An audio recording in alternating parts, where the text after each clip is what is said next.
ತಾಂತ್ರಿಕ ತೆಂಗಿನ ಎಣ್ಣೆ. ಟುನಿಗುಬ್ಬಚ್ಚಿ ಅವಳ ಮಗಳಾದ ಬುಜ್ಜಿ ಜೊತೆ ಸಂತೋಷವಾಗಿ ಬಾಳ್ತಿದ್ಲು.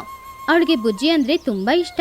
ಬುಜ್ಜಿ ಏನೇ ಕೇಳಿದ್ರೆ ಸರಿ ಅದನ್ನ ಮಾಡಿಕೊಟ್ಟು ಅವಳನ್ನ ಸಂತೋಷವಾಗಿ ನೋಡ್ಕೊಳ್ತಿದ್ಲು. ಬುಜ್ಜಿಗೆ ಅವಳ ಕೂದ್ಲು ಅಂದ್ರೆ ತುಂಬಾ ಇಷ್ಟ. ಅವಳ ತಾಯಿ ತಗೊಂಡು ಬರುವ ತೆಂಗಿನ ಎಣ್ಣೆನ ಯಾವಾಗ್ಲೂ ತಲೆಗೆ ಹಚ್ಕೊಳ್ತಾ ಇದ್ಲು. ಆದ್ರೆ ಅವಳಿಗೆ ಕೂದ್ಲು ಉದುರ್ತಾನೆ ಇತ್ತು. ಮನೇಲಿರುವ ತೆಂಗಿನ ಎಣ್ಣೆನ ಜಾಸ್ತಿ ಹಚ್ಕೊಂಡ್ರು ಕೂಡ ಖಾಲಿ ಆಗ್ತಾ ಆಗ್ತಾ ಚಿಚುಕಾಗಿ ಅಂಗಡಿಯಿಂದ ಟುನಿ ಅಂತ ತೆಂಗಿನ ಎಣ್ಣೆ ತಗೊಂಡ್ ಬಂದು ಮನೇಲಿ ಇಡ್ತಾ ಇದ್ಲು. ಒಂದಿನ ಟುನಿಗುಬ್ಬಚ್ಚಿ ಮನೆ ಕೆಲಸ ಮಾಡ್ತಾ ಇದ್ದಾಗ ಆವಾಗ್ಲೇ ಬುಜ್ಜಿ ನಿದ್ರೆಯಿಂದ ಎದ್ದು ತಲೆಗೆ ತೆಂಗಿನ ಎಣ್ಣೆನ ಹಚ್ಕೊಳ್ತಾ ಇದ್ಲು. ಆದ್ರೆ ಆ ತೆಂಗಿನ ಎಣ್ಣೆ ವಾಸನೆ ಚೆನ್ನಾಗಿತ್ತಿಲ್ಲ. ತಕ್ಷಣ ಅವಳು ಅವಳ ತಾಯಿ ಟುನಿ ಹತ್ರ, ಅಮ್ಮ, ಈ ತೆಂಗಿನ ಎಣ್ಣೆ ಹಾಳಾಗೋಗಿದೆ. ಏನ್ ಬುಜ್ಜಿ, ಮೊನ್ನೆ ತಾನೆ ತಗೊಂಡ್ ಬಂದೆ. ಇಲ್ಲಮ್ಮ, ಹಾಳಾಗಿದೆ. ನೀನು ಇದಕ್ ಮುಂಚೆ ತಗೊಂಡ್ ಬಂದಿದ್ ಕೂಡ ಹಾಗೇನೆ ಇತ್ತು. ಹೌದಾ? ಅಯ್ಯೋ ದೇವ್ರೆ, ಹೇಗ್ ಹಾಳಾಯ್ತು? ಹೌದು, ಮೊದ್ಲು ನೀನ್ ತೆಂಗಿನ ಎಣ್ಣೆನ ಎಲ್ಲಿಂದ ತಗೊಂಡ್ ಬರ್ತಾ ಇದೀಯಾ? ಹೋದ್ ಸಲ ತಗೊಂಡ್ ಬಂದ ಎಣ್ಣೆ ಕೂಡ ಸ್ವಲ್ಪನೂ ಚೆನ್ನಾಗಿತ್ತಿಲ್ಲ. ಈ ಸಲನ ನೋಡಿದ್ರೆ ಇದೇ ರೀತಿ ಇದೆ. ಬೇರೆ ಯಾರ ಅಂಗಡಿಯಿಂದ? ಚಿಚು ಅಂಗಡಿಯಿಂದಾನೇ ತಗೊಂಡ್ ಬಂದೆ. ಓಹೋ, ಅವ್ರ ಅಂಗಡಿಗೆ ಹೋಗೋಣ ಬಾ ಅಮ್ಮ. ಹಾಗಂತ ಹೇಳಿ ಟೋನಿ ಹಾಗೂ ಬುಜ್ಜಿ ಇಬ್ರು ಕೂಡ ಚಿಚುಕಾಗೆಯ ಅಂಗಡಿಗೆ ಹೋದ್ರು. ಅಲ್ಲಿ ತೆಂಗಿನ ಎಣ್ಣೆ ಚೆನ್ನಾಗಿಲ್ಲ ಅಂತ ಬುಜ್ಜಿ ಹೇಳಿದ್ಲು. ಅದನ್ನ ಕೇಳಿ ಚಿಚುಕಾಗೆಗೆ ಕೋಪ ಬಂತು. ಇವಾಗೇನೋ ಈ ತೆಂಗಿನ ಎಣ್ಣೆ ಚೆನ್ನಾಗಿಲ್ಲ ಅಷ್ಟೇ ತಾನೇ? ಅಷ್ಟೇ ತಾನಾ ಅಂತ ಹೇಳ್ತಾ ಇದ್ದೀರಾ? ಮತ್ತೆ ಇವಾಗ ನಾನೇನ್ ಮಾಡ್ಬೇಕಂತೀರಾ? ಅಲ್ಲ, ಯಾಕೆ ಚಿಚು ಈ ರೀತಿ ಮಾತಾಡ್ತಾ ಇದೀಯಾ? ಮತ್ತೆ ನಾನೇನ್ ಮಾಡೋದು? ಈ ತೆಂಗಿನೆಣ್ಣೆ ನಾನ್ ತಯಾರು ಮಾಡಿ ಮಾಡ್ತಾ ಇದ್ದೀನಾ? ಅರೆ, ಆದ್ರೆ ನಾವು ನಿಮ್ಮ ಅಂಗಡಿಯಿಂದ ತಾನೇ ತಗೊಳ್ತಿರೋದು. ಈ ರೀತಿ ಕಲಬೆರಕೆ ಎಣ್ಣೆನ ಮಾರ್ಬಾರ್ದು ಅಂತ ನಿಮಗ್ ಗೊತ್ತಿಲ್ವಾ? ಇದು ಚೆನ್ನಾಗಿದೆ, ನಾನ್ ಯಾಕೆ ನನ್ನ ವ್ಯಾಪಾರನ ಹಾಳು ಮಾಡ್ಕೊಳ್ಬೇಕು? ಹಾಗಂತ ಬುಜ್ಜಿ ಹಾಗೂ ಚಿಚು ಮಧ್ಯದಲ್ಲಿ ಜಗಳ ನಡೀತಾ ಇತ್ತು. ಬುಜ್ಜಿಗೆ ಚಿಚು ಮೇಲೆ ತುಂಬಾನು ಕೋಪ ಬಂತು.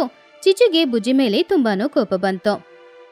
ಅಮ್ಮ, ಇನ್ ಯಾವಾಗ್ಲೂ ಈ ಅಂಗಡಿಯಲ್ಲಿ ಏನು ತಗೊಳ್ಬೇಡ ಅಮ್ಮ. ಸರಿ ಬುಜ್ಜಿ, ಏನೋ ತಗೊಳ್ಳಲ್ಲ ಅಂದ್ರೆ ಹೋಗಿ. ನೀವಿಲ್ಲ ಅಂದ್ರೆ ನಮ್ಮ ಅಂಗಡಿಗೆ ಬೇರೆ ಯಾರು ಬರಲ್ವಾ? ಇಲ್ಲಿ ನೋಡಿ, ಈ ರೀತಿ ಕಲಬೆರಕೆ ಎಣ್ಣೆ ಮಾರೋದು ತಪ್ಪು.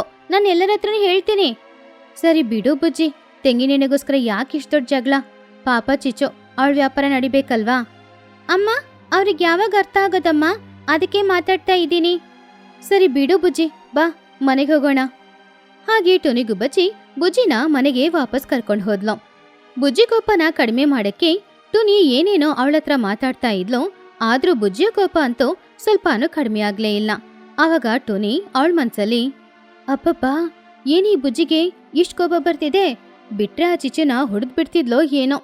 ಆದ್ರೆ ಆ ಚಿಚು ಮಾಡಿದ್ ಕೂಡ ತಪ್ಪೇ ಅಲ್ವಾ? ಕಲಬೆರಕೆ ಎಣ್ಣೆ ಅಂತ ಹೇಳಿದಾಗ ಸರಿ, ಇನ್ ಮುಂದೆ ಮಾರಲ್ಲ ಅಂತ ಹೇಳ್ಬೇಕಾಗಿತ್ತು. ಅದನ್ ಬಿಟ್ಬಿಟ್ಟು ನಾನ್ ಮಾರ್ತೀನಿ, ನೀವು ಬರ್ದಿದ್ದು ಪರವಾಗಿಲ್ಲ ಅಂತ ಹೇಳ್ತಾ ಇದ್ದಾಳೆ. ಅವಳ ಕೊಬ್ಬು ಜಾಸ್ತಿ. ಹಾಗಂತ ಅಂದ್ಕೊಂಡ್ಲು. ಆಮೇಲೆ ಟುನಿ ಹೋಗಿ ಅವಳ ಪಾಡಿಗೆ ಅವಳು ಕೆಲಸ ಮಾಡ್ತಾ ಇದ್ಲು. ಬುಜ್ಜಿಗುಬ್ಬಚ್ಚೆ ಕೋಪ ಸ್ವಲ್ಪ ಸ್ವಲ್ಪ ಕಡಿಮೆ ಆಯ್ತು. ಅಮ್ಮ, ಇವಾಗ ತಲೆಗೆ ಹಚ್ಕೊಳ್ಳಕ್ಕೆ ಎಣ್ಣೆ ಇಲ್ವಲ್ಲ, ಏನ್ ಮಾಡೋದು? ಚಿಚ್ಚು ಅಂಗಡಿಯಿಂದ ಮಾತ್ರ ಎಣ್ಣೆ ತಗೊಂಡ್ ಬಂದು ಇಡ್ಬೇಡಮ್ಮ. ಬೇರೆ ಯಾವ ಅಂಗಡಿ ಇದೆ ಎಣ್ಣೆ ತಗೊಂಡ್ ಬರಕ್ಕೆ ಬುಜ್ಜಿ? ಸರಿ, ಏನಾದ್ರೂ ಮಾಡ್ತೀನಿ. ಅಮ್ಮ, ಒಳ್ಳೆ ಎಣ್ಣೆ ಆಗಿರ್ಬೇಕು. ಹಾ, ಸರಿ ಸರಿ, ಒಳ್ಳೆ ಎಣ್ಣೆಗೆ ಏನ್ ಮಾಡೋದೋ ಏನೋ. ಬೇರೆ ಎಲ್ಲಾದ್ರೂ ಹೋಗಿ ತಗೊಂಡ್ ಬರ್ತೀನಿ. ಹಾಗಂತ ಟುನಿಗುಬ್ಬಚ್ಚಿ ಎಣ್ಣೆ ಎಲ್ಲಿಂದ ತಗೊಳ್ದು ಅಂತ ಯೋಚನೆ ಮಾಡ್ತಿದ್ಲು. ಹೀಗೆ ದಿನಗಳು ಹೋಗ್ತಾ ಇತ್ತು. ಅವಳು ಇನ್ನೊಂದು ಅಂಗಡಿಯಿಂದ ಕೊಬ್ಬರಿ ಎಣ್ಣೆನ ಮನೆಗೆ ತಗೊಂಡ್ ಬಂದ್ಲು. ಬುಜ್ಜಿಗುಬ್ಬಚ್ಚಿ ತುಂಬಾನು ಸಂತೋಷವಾಗಿ ಆ ತೆಂಗಿನ ಎಣ್ಣೆನ ಅವಳ ತಲೆಗೆ ಹಚ್ಕೊಂಡ್ಲು. ಆವಾಗ ಬುಜ್ಜಿ ಅವಳ ಮನ್ಸಲ್ಲಿ, ಅರೆ, ಯಾವಾಗ್ಲೂ ತೆಂಗಿನ ಎಣ್ಣೆನ ಹೊರಗಡೆ ಯಾಕೆ ತಗೊಳ್ಬೇಕು? ಆ ತೆಂಗಿನ ಎಣ್ಣೆನ ನಾವೇ ತಯಾರು ಮಾಡಿದ್ರೆ ಚೆನ್ನಾಗಿರುತ್ತೆ ಅಲ್ವಾ? ತೆಂಗಿನ ಮರ ಬೆಳೆದ್ರೆ ಅದರಿಂದ ಒಳ್ಳೆ ಎಣ್ಣೆನ ತಗೊಳ್ಬೋದಲ್ವಾ? ಸರಿ, ಇವಾಗ್ಲೇ ಹೋಗಿ ಈ ವಿಷಯನ ಅಮ್ಮನ ಹತ್ರ ಹೇಳ್ತೀನಿ. ಹಾಗಂತ ಹೇಳಿ ಬುಜ್ಜಿ ಟುನಿ ಹತ್ರ ಹೋದ್ಲು. ಅವಳ ಯೋಚನೆ ಏನು ಅನ್ನೋದನ್ನ ಟುನಿ ಹತ್ರ ಹೇಳಿದ್ಲು. ಏನ್ ಮಾತಾಡ್ತಿದ್ಯೋ ಬುಜ್ಜಿ? ತೆಂಗಿನ ಎಣ್ಣೆಗೋಸ್ಕರ ತೆಂಗಿನ ಮರ ಇಡ್ಬೇಕಾ? ಹೌದಮ್ಮ, ಸ್ವಚ್ಛವಾದ ಎಣ್ಣೆ ಸಿಗುತ್ತೆ ಅಲ್ವಾ? ಸರಿನೇ, ಆದ್ರೆ ತೆಂಗಿನ ಮರ ಬೆಳೆಯಕ್ಕೆ ಸುಮಾರು ವರ್ಷಗಳಾಗುತ್ತೆ ಅಲ್ವಾ? ಅಲ್ಲಿ ತನಕ ಏನ್ ಮಾಡೋದು? ಪರವಾಗಿಲ್ಲಮ್ಮ, ಸ್ವಲ್ಪ ಸಿಕ್ಕಿದ್ರೆ ಸಾಕು. ಯಾವಾಗ ಸಿಕ್ಕಿದ್ರೆ ಏನಂತೆ? ಏನೋ ಹೇಳ್ತಾ ಇದೆಯಾ ನೀನು. ಸರಿ, ನಿನ್ನಿಷ್ಟ. ಗಿಡ ಇಡ್ಬೇಕು ಅಷ್ಟೇ ತಾನೇ? ಹಾಗಂತ ಹೇಳಿ ಟುನಿ ಹಾಗೂ ಬುಜ್ಜಿ ಇಬ್ರು ಕೂಡ ತೆಂಗಿನ ಗಿಡ ತಗೊಂಡ್ ಬರೋದಕ್ಕೋಸ್ಕರ ಅಂಗಡಿಗೆ ಹೋದ್ರು. ಅಲ್ಲಿ ತೆಂಗಿನ ಗಿಡಗಳನ್ನ ತಗೊಂಡ್ರು. ಆಮೇಲೆ ಅದನ್ನ ಅವ್ರ ಮನೆ ಮುಂದ್ಗಡೆ ಇರುವ ಜಾಗಕ್ಕೆ ತಗೊಂಡ್ ಬಂದ್ರು. ಸರಿ ಬುಜ್ಜಿ, ನಾನೇ ಇಡ್ಲಾ? ಬೇಡಮ್ಮ, ನಾನಿಡ್ತೀನಿ, ನೀನ್ ಹೋಗಮ್ಮ. ಅರೆ, ನಿನಗೆ ಗೊತ್ತಿಲ್ಲ ಬುಜ್ಜಿ, ಪರವಾಗಿಲ್ಲ, ನಾನೇ ಇಡ್ತೀನಿ ಬಿಡು. ಇಲ್ಲಮ್ಮ, ನಾನು ಹೇಗಾದ್ರೂ ಮಾಡಿ ಇಡ್ತೀನಿ, ನನ್ಗೇನು ಕಷ್ಟ ಇಲ್ಲ. ಸರಿ, ನೋಡ್ಕೋ ಜೋಪಾನ, ಗಿಡ ಬಾಡಿ ಹೋಗ್ಬಾರ್ದು. ಹಾಗಂತ ಹೇಳಿ ಟುನಿ ಮನೆಯೊಳಗಡೆ ಹೋದ್ಲು. ತೆಂಗಿನ ಗಿಡ ನಡೆದಕ್ಕೋಸ್ಕರ ಬುಜ್ಜಿ ಹಳ್ಳ ತೋಡ್ತಾ ಇದ್ಲು. ಆವಾಗ್ಲೇ ಬುಜ್ಜಿಗೂ ಬಚ್ಚಿಗೆ ಒಂದು ಆಲೋಚನೆ ಬಂತು. ಬುಜ್ಜಿ ಅವಳ ಮನ್ಸಲ್ಲಿ, ಹೌದು, ಯಾವ್ದನ್ನ ಹಾಕಿ ನಾವು ಗಿಡ ಇಡ್ತೀವೋ ಆ ಗಿಡದಲ್ಲಿ ಅದೇ ಬರುತ್ತೆ ಅಲ್ವಾ? ಹಾಗಾದ್ರೆ ಇವಾಗ ನನಗೆ ತೆಂಗಿನೆಣ್ಣೆ ಬೇಕು ಅಂದ್ರೆ ತೆಂಗಿನೆಣ್ಣೆನ ಹಾಕಿ ಅದ್ರ ಮೇಲೆ ಗಿಡ ನಟ್ರೆ ತೆಂಗಿನೆಣ್ಣೆ ಸಿಕ್ಕಿದ್ರೆ ನೋಡೋಣ, ಅದನ್ನು ಟ್ರೈ ಮಾಡಿ. ಹಾಗಂತ ಅಂದ್ಕೊಂಡು ಬುಜ್ಜಿ ಅವಳು ಮನೆಯೊಳಗಡೆ ಹೋದ್ಲು. ಅವರ ಅಮ್ಮ ತಗೊಂಡ್ ಬಂದ ತೆಂಗಿನೆಣ್ಣೆ ಬಾಟಲ್ನ ಕೈಯಲ್ಲಿ ಇಟ್ಕೊಂಡು ದೇವ್ರ ಹತ್ರ ಅವಳು ಬೇಡ್ಕೊಂಡ್ಲು. ಆಮೇಲೆ ಆ ತೆಂಗಿನೆಣ್ಣೆನ ಕೆಳಗಡೆ ಹಾಕಿ ಗಿಡನ ಮೇಲಿಟ್ಟು ಮಣ್ಣು ಹಾಕಿ ಮುಚ್ಚಿದ್ಲು. ನಾಳೆ ಈ ತೆಂಗಿನ ಮರದಲ್ಲಿ ತೆಂಗಿನೆಣ್ಣೆ ಬಂದ್ರೆ ಎಲ್ರು ನೋಡಿ ತುಂಬಾ ಆಶ್ಚರ್ಯ ಪಡ್ತಾರೆ ಅಲ್ವಾ? ನೋಡೋಣ, ತೆಂಗಿನ ಎಣ್ಣೆ ಬರುತ್ತಾ ತೆಂಗಿನಕಾಯಿ ಬರುತ್ತಾ ಅಂತ. ಹಾಗಂತ ಹೇಳಿ ಬುಜ್ಜಿಗುಬ್ಬಚ್ಚಿ ಪ್ರತಿದಿನ ಆ ತೆಂಗಿನ ಮರಕ್ಕೆ ನೀರು ಅಲ್ಲೇ ಇದ್ದು ಆ ತೆಂಗಿನ ಮರನ ಯಾವಾಗ್ಲೂ ಅವಳು ನೋಡ್ತಾನೆ ಇದ್ಲು. ಹಾಗೆ ಅವಳು ನೋಡೋದನ್ನ ನೋಡಿ ಟುನಿ ಅಂತೂ ನಗಾಡ್ತಾ ಇದ್ಲು. ಹೀಗೆ ದಿನಗಳು ಹೋಗ್ತಾ ಇತ್ತು. ಸ್ವಲ್ಪ ದಿನದಲ್ಲೇ ಗಿಡವಾಗಿದ್ದು ಚಿಕ್ಕ ಮರವಾಗಿ ಬೆಳೀತು. ಅಮ್ಮ ನೋಡಿದ್ಯಾ, ಚಿಕ್ಕ ಗಿಡ ದೊಡ್ಡ ಮರ ಆಗಿದೆ ಅಲ್ವಾ? ಮತ್ತೆ ಗಿಡ ಮರ ಆಗುತ್ತೆ, ಗಿಡವಾಗಿನೇ ಇದ್ಬಿಡುತ್ತಾ ಏನೋ? ಹಾಗಲ್ಲಮ್ಮ, ಒಂದಿನ ನಿನಗ್ ದೊಡ್ಡ ಆಶ್ಚರ್ಯ ಆಗುತ್ತೆ, ಬೇಕಾದ್ರೆ ನೀನ್ ನೋಡು. ತೆಂಗಿನ ಮರದಲ್ಲಿ ಆಶ್ಚರ್ಯ ಪಡಕ್ಕೆ ಏನಿದೆ ಬುಜ್ಜಿ? ಅಮ್ಮ ನಿನಗೆ ಗೊತ್ತಿಲ್ಲಮ್ಮ, ಸ್ವಲ್ಪ ದಿನ ತಾಳ್ಮೆಯಿಂದ ಇರು. ಅದು ಅಲ್ಲದೆ ಈ ಗಿಡ ಬೇಗ ದೊಡ್ಡ ಮರ ಆಗುತ್ತೆ ನೋಡು. ಹಾಗಂತ ಬುಜ್ಜಿ ಹೇಳಿದ್ಲು. ಬುಜ್ಜಿ ಹೇಳಿದ ಹಾಗೇನೆ ಸ್ವಲ್ಪ ದಿನದಲ್ಲಿ ಮರ ದೊಡ್ಡದಾಗಿ ಬೆಳೀತಾ ಇತ್ತು. ಅದನ್ನು ನೋಡಿ ಟುನಿ ಅಂತ ತುಂಬಾನು ಆಶ್ಚರ್ಯಪಟ್ಲು. ಆ ದಿನದಿಂದ ಟುನಿ ಕೂಡ ಆ ತೆಂಗಿನ ಮರನ ನೋಡ್ತಾ ಇದ್ಲು. ಏನಿದು, ತೆಂಗಿನ ಮರ ಇಷ್ಟು ಬೇಗ ಕೂಡ ಬೆಳೆಯುತ್ತಾ? ನಿಜವಾಗ್ಲೂ ಬುಜ್ಜಿ ಆ ದೇವ್ರ ಹತ್ರ ಗಟ್ಟಿಯಾಗಿ ಬೇಡ್ಕೊಂಡಿದ್ದಾಳೆ ಅಂತ ಕಾಣಿಸ್ತಾ ಇದೆ. ಅದಕ್ಕೆ ಅವಳು ಅಂದ್ಕೊಂಡ ಹಾಗೆ ಮರ ಬೇಗ ಬೆಳೀತಾ ಇದೆ ಹಾಗಂತ ಅಂದ್ಕೊಂಡ್ಲು. ಹೀಗೆ ದಿನಗಳು ಹೋಗ್ತಾ ಹೋಗ್ತಾ ಆ ತೆಂಗಿನ ಮರದಲ್ಲಿ ತೆಂಗಿನ ಎಣ್ಣೆಗಳು ಬಂತು. ಅದನ್ನ ನೋಡಿ ಟುನಿಗುಬ್ಬಚ್ಚಿ ತುಂಬಾನು ಆಶ್ಚರ್ಯಪಟ್ಲು. ಬುಜ್ಜಿ ಅಂತೂ ತುಂಬಾನು ಸಂತೋಷಪಟ್ಲು. ಅರೆ, ಏನ್ ಬುಜ್ಜಿ ಇದು, ತೆಂಗಿನ ಮರದಲ್ಲಿ ತೆಂಗಿನ ಎಣ್ಣೆಗಳು ಬಂದಿದೆ? ಅಮ್ಮ, ನಾನು ಅವತ್ತೇ ಹೇಳ್ದೆ ತಾನೇ ನೀನು ಆಶ್ಚರ್ಯ ಪಡ್ತೀಯಾ? ಹೌದು, ನಿಜಾನೇ. ಆದ್ರೆ ಏನ್ ಮಾಡ್ದೆ ಬುಜ್ಜಿ, ತೆಂಗಿನ ಮರದಲ್ಲಿ ಎಳ್ನೀರ್ ಬರುತ್ತೆ, ಆದ್ರೆ ಇದೇನು ಹೊಸದಾಗಿ ತೆಂಗಿನ ಎಣ್ಣೆ ಬಂದಿದೆ? ಆವಾಗ ಬುಜ್ಜಿ ನಡೆದಿದ್ದೆಲ್ಲನ ಅವಳ ತಾಯಿ ಹತ್ರ ಹೇಳಿದ್ಲು. ಅದನ್ನ ಕೇಳಿ ಟುನಿ ಅಂತ ತುಂಬಾನೇ ಸಂತೋಷಪಟ್ಲು. ಅಮ್ಮ, ಇವಾಗ ಎಣ್ಣೆ ತುಂಬಾ ಸ್ವಚ್ಛವಾಗಿದೆ ಅಲ್ವಾ? ಇನ್ ಮುಂದೆ ನಾವೇ ಎಣ್ಣೆ ಮಾರೋಣ. ಮೊದ್ಲು ಚಿಚ್ಚು ಆಂಟಿಗೆ ಕೊಡೋಣ ಬಾ. ಹಾ ಹೌದು, ಇನ್ ಮುಂದೆ ಅವಳು ಕಲಬೆರಕೆನೆ ಮಾರ್ಲೇಬಾರ್ದು. ಹೌದಮ್ಮ, ಬಾ ಹೋಗೋಣ. ಹಾಗಂತ ಹೇಳಿ ಟುನಿ ಬುಜ್ಜಿ ಇಬ್ರು ಕೂಡ ಆ ತೆಂಗಿನೆಣ್ಣೆನ ತಗೊಂಡು ಚಿಚುಕಾಗೆಯ ಅಂಗಡಿಗೆ ಹೋದ್ರು. ಎಣ್ಣೆನ ನೋಡಿ ಚಿಚುಕಾಗೆಗೆ ತುಂಬಾನು ಕೋಪ ಬಂತು. ಅವಳು ಕೋಪದಿಂದ ಈ ರೀತಿ ಹೇಳಿದ್ಲು. ನನ್ ವ್ಯಾಪಾರ ಹಾಳು ಮಾಡೋದಕ್ಕೋಸ್ಕರ ತಾನೇ ಈ ರೀತಿ ಎಲ್ಲ ಮಾಡ್ತಿದ್ದೀರಾ? ಹಾಗೇನೇ ಇಲ್ಲ, ಈ ಎಣ್ಣೆನ ನಾವೇ ಇನ್ ಮುಂದೆ ಮಾರ್ತೀವಿ. ನೀವು ಬೇರೆ ಯಾರಿಗೂ ಯಾವುದೇ ಎಣ್ಣೆ ಕೊಡ್ಬೇಡಿ, ಇದೇ ಎಣ್ಣೆ ಕೊಡಿ. ನಿಮ್ ವ್ಯಾಪಾರ ಹಾಳು ಮಾಡಿ ನಾವೇನ್ ಮಾಡ್ತೀವಿ ಹೇಳಿ?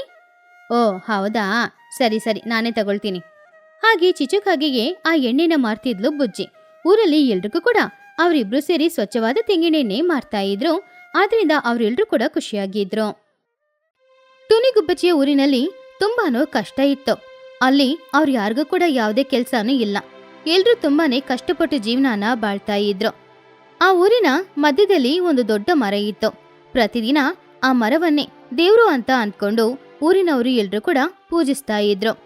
ಆ ಊರಿನವರು ಎಲ್ರೂ ಕೂಡ ಅವ್ರ ಊರಲ್ಲಿ ಕೆಲ್ಸ ಇಲ್ಲ ಅನ್ನೋದ್ರಿಂದ ಪಕ್ಕದೂರಿಗೆ ಹೋಗಿ ಕೆಲಸ ಮಾಡಿ ಸ್ವಲ್ಪ ಸಿಗೋ ಹಣದಲ್ಲಿ ಅವ್ರ ಜೀವನಾನ ಬಾಳ್ತಾ ಇದ್ರು. ಹೀಗೆ ದಿನಗಳು ಹೋಗ್ತಾ ಇತ್ತು. ಯಾವಾಗ್ಲೂ ತರ ಅವರು ಬೆಳಗ್ಗೆನೆ ಎದ್ದು ಆ ಮರಕ್ಕೆ ಪೂಜೆನೂ ಮಾಡಿ ಮುಗಿಸಿ ಆಮೇಲೆ ದೊಡ್ಡವರು ಎಲ್ರೂ ಕೂಡ ಕೆಲ್ಸಕ್ಕೆ ಹೋಗ್ತಾ ಇದ್ರು. ಹೋಗೋ ದಾರಿಯಲ್ಲಿ ಅವರೆಲ್ರೂ ಈ ರೀತಿ ಮಾತಾಡ್ಕೊಳ್ತಿದ್ರು.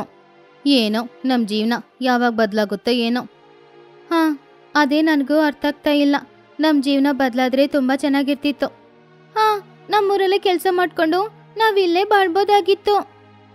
ಹೌದು, ಆದ್ರೆ ಅದೆಲ್ಲ ಮಾಡಕ್ಕಾಗ್ದೆ ತಾನೆ ನಾವು ಕಷ್ಟಪಡ್ತಿರೋದು. ಏನ್ ಮಾಡೋದು, ಆ ದೇವ್ರೆ ಏನಾದ್ರೊಂದು ದಾರಿ ತೋರಿಸ್ಬೇಕು. ಹಾಗಂತ ಅವ್ರ 3 ಜನ ಮಾತಾಡ್ಕೊಂಡು ಹೋಗ್ತಾ ಇದ್ರು. ಆವಾಗ ದಾರಿಯಲ್ಲಿ ಅವರು ಮಹಿಹದ್ದನ್ನ ನೋಡಿದ್ರು. ಮಹಿಹದ್ದು ಯಾಕೋ ತುಂಬಾನೇ ಬೇಜಾರಲ್ಲಿ ಇತ್ತು. ಏನಾಯ್ತು ಮಹಿ, ಎಲ್ಲೇನ್ ಮಾಡ್ತಿದ್ಯಾ? ಯಾಕೆ ತುಂಬಾ ಬೇಜಾರಲ್ಲಿದ್ಯಾ? ಅದೋ ಏನೇ ಇಲ್ಲ ಟೋನಿ, ನೀವು ಕೆಲಸ ಮಾಡೋ ಜಾಗದಲ್ಲಿ ನನಗೂ ಕೆಲಸ ಇದ್ರೆ ಸ್ವಲ್ಪ ಹೇಳ್ತೀರಾ? ನಾನು ಕೆಲ್ಸಕ್ಕೆ ಬರ್ತೀನಿ. ಅರೆ ಯಾಕೆ, ನೀನು ವ್ಯವಸಾಯ ಮಾಡ್ತಿದ್ದೆ ಅಲ್ವಾ? ಅದ್ರ ಬಗ್ಗೆ ಯಾಕೆ ಕೇಳ್ತೀಯ ಚಿಚ್ಚು ನೀನು? ವ್ಯವಸಾಯ ಮಾಡೋದೇನು ಸುಮ್ಮನೆನಾ? ಸಾಲ ತಗೊಂಡು ನಾನು ಬೆಳೆ ಬೆಳೆಸ್ತಾ ಇದ್ದೀನಿ. ಆದರೆ ಏನು ಮಾಡೋದು, ನಾನು ಸಾಲ ತೀರ್ಸಕ್ಕಾಗ್ತಾ ಇಲ್ಲ, ಬೆಳೆನೂ ಸರಿಯಾಗಿ ಬೆಳೀತಾ ಇಲ್ಲ. ನಾವು ಕೂಡ ಅಷ್ಟೇ ಮಹಿ, ನಮ್ಮ ಹೊಲದಲ್ಲಿ ಬೆಳೆ ಯಾಕೋ ಸರಿಯಾಗಿ ಬೆಳೀತಾ ಇಲ್ಲ, ನೀರಿಲ್ವಲ್ಲ, ಅದಕ್ಕೆ ನಾವು ಕೆಲ್ಸಕ್ಕೆ ಹೋಗ್ತಾ ಇದ್ದೀವಿ. ಹಾಗೆ ಅವರೆಲ್ಲರೂ ಕೂಡ ಅವ್ರ ಊರಿನ ಪರಿಸ್ಥಿತಿಯ ಬಗ್ಗೆ ಮಾತಾಡ್ಕೊಂಡು ಬೇಜಾರು ಮಾಡ್ಕೊಳ್ತಾ ಇದ್ರು. ನಮ್ಮ ಭವಿಷ್ಯ ಏನಾಗುತ್ತೋ ಏನೋ ಗೊತ್ತಾಗ್ತಾ ಇಲ್ಲ. ಹೌದು, ಎಲ್ಲ ಭಾರನೋ ದೇವ್ರ ಮೇಲೆ ಹಾಕಿದ್ದೀವಿ, ಏನ್ ನಡೆಯುತ್ತೋ ನಡೀಲಿ. ಸರಿ ಮಹಿ, ನಿನಗೆ ಕೆಲಸ ಇದ್ರೆ ನಾನು ಹೇಳ್ತೀನಿ. ಸರಿ ಚೋಟು, ಕೆಲಸ ಸಿಕ್ಕಿದ್ರೆ ಬರೋ ಹಣದಲ್ಲಿ ಸಾಲನ ತೀರಿಸ್ಬೇಕು. ಸರಿ, ನಿಮ್ಮೆಲ್ರಿಗೂ ಆಲಸ್ಯ ಆಗ್ತಿದೆ ಅಲ್ವಾ, ನೀವೆಲ್ರೂ ಕೆಲ್ಸಕ್ಕೆ ಹೋಗಿ. ಸರಿ ಮಹಿ, ನೀನು ಏನು ಬೇಜಾರು ಮಾಡ್ಕೊಳ್ಬೇಡ. ಹಾಗಂತ ಹೇಳಿ ಅವ್ರ 3 ಜನನೂ ಕೆಲ್ಸಕ್ಕೆ ಹೊರಟ್ರು. ಆದ್ರೆ ಅವ್ರ ಮನೆ ಬಗ್ಗೆ, ಅವ್ರ ಮಕ್ಳ ಬಗ್ಗೆ, ಅವ್ರ ಊರಿನ ಬಗ್ಗೆನೇ ಯೋಚನೆ ಮಾಡ್ತಾ ಇದ್ರು. ಆವಾಗ ಟುನಿ ಅವಳ ಮನ್ಸಲ್ಲಿ, ಏನೋ ಇದು ದೇವ್ರೆ, ಯಾಕಪ್ಪ ನಮ್ಮೆಲ್ರಿಗೂ ಇಷ್ಟು ಕಷ್ಟ ಕೊಡ್ತಾ ಇದೀಯಾ? ನಾವು ನಮ್ಮೂರಲ್ಲೇ ಬಾಳ್ಬೇಕು, ನಮ್ಮೂರಲ್ಲೇ ಕೆಲಸ ಮಾಡ್ಬೇಕು ಅಂತ ಅಂದ್ಕೊಳ್ತಾ ಇದ್ದೀವಿ. ಆದ್ರೆ ಅದು ಯಾವುದೋನೋ ನಡೀತಾ ಇಲ್ಲ. ನಮ್ಗಂದ್ರೆ ಅಭ್ಯಾಸ ಆಗ್ಬಿಡ್ತು, ಆದ್ರೆ ನಮ್ಮ ಮಕ್ಳಿಗೆ ದಯವಿಟ್ಟು ಈ ರೀತಿ ಕಷ್ಟಗಳನ್ನ ಮಾತ್ರ ಕೊಡ್ಬೇಡ. ಅವ್ರಿನ್ನು ಚಿಕ್ಕ ಮಕ್ಳು, ಚೆನ್ನಾಗಿರ್ಬೇಕು ಹಾಗಂತ ಅಂದ್ಕೊಂಡ್ಲು. ಹಾಗೆ ಅವ್ರೆಲ್ರೂ ಕೆಲ್ಸಕ್ಕೋದ್ರು. ಸಂಜೆ ಸಮಯ ತನಕ ಕಷ್ಟಪಟ್ಟು ದುಡ್ದು ಆಮೇಲೆ ಎಲ್ರೂ ಅವ್ರವ್ರ ಮನೆಗೆ ಬಂದ್ರು. ಮನೆಗೆ ಬಂದ ತಕ್ಷಣ ಮನೆ ಕೆಲ್ಸ, ಅಡ್ಗೆ ಕೆಲ್ಸ ಎಲ್ಲಾನು ಮಾಡಕ್ಕೆ ಶುರು ಮಾಡಿದ್ರು. ಆವಾಗ್ಲೇ ಸ್ಕೂಲಿಂದ ಮಕ್ಕಳು ಕೂಡ ಮನೆಗೆ ವಾಪಸ್ ಬಂದ್ರು. ಅಮ್ಮ, ಹಸ್ವಾಗ್ತಾ ಇದೆ, ಏನ್ ಮಾಡ್ತಿದೀಯಾ? ಅಡ್ಗೆ ಮಾಡ್ತಾ ಇದ್ದೀನಿ ಬುಜ್ಜಿ, ಸ್ವಲ್ಪ ಹೊತ್ತಲ್ಲಿ ಊಟ ಕೊಡ್ತೀನಿ. ಅಮ್ಮ, ಟೀಚರ್ ಹೇಳಿದ್ರು ಕೆಲವು ಪುಸ್ತಕಗಳು ಬೇಕಂತೆ, ತಗೊಳ್ಬೇಕಮ್ಮ. ಏನು ಪುಸ್ತಕನಾ? ಇವಾಗ್ಲಾ? ನನ್ನ ಹತ್ರ ಹಣ ಇಲ್ವಲ್ಲ ಬುಜ್ಜಿ, 1-2 ದಿನ ಆದ್ಮೇಲೆ ಪುಸ್ತಕ ಕೊಡಿಸ್ಲಾ? ಇವತ್ತೇ ಬೇಕಮ್ಮ. ಪರವಾಗಿಲ್ಲ, ಹಣ ಇಲ್ಲ ಅಂತಿದೆಯಲ್ಲ, 2 ದಿನ ಆದ್ಮೇಲೆ ಕೊಡ್ಸು.